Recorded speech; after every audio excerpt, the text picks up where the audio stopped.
Mali gledatelji, molimo vas, obratite pozornost prema semaforu.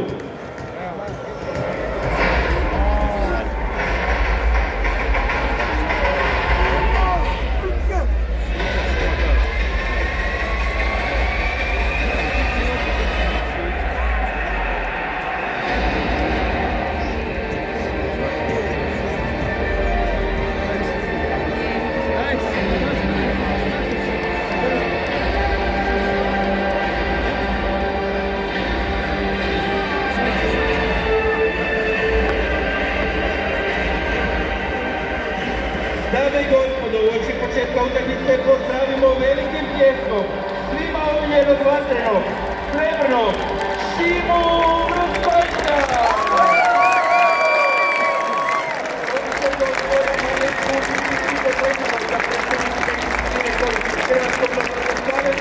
Uručiti prihodne darove za sjajnu karijeru u reprezentaciji od kojeg se Šima i nedavno oprostio. Ladies and gentlemen, please be welcome to Šime Vrsaljko, who recently retired from the national team. Marijan Slutic and Vika Klečkosa will thank Šime for his significant contribution to Croatian national team with appropriate gifts. Šime, hvala ti na svemu što si dao Hrvatskoj.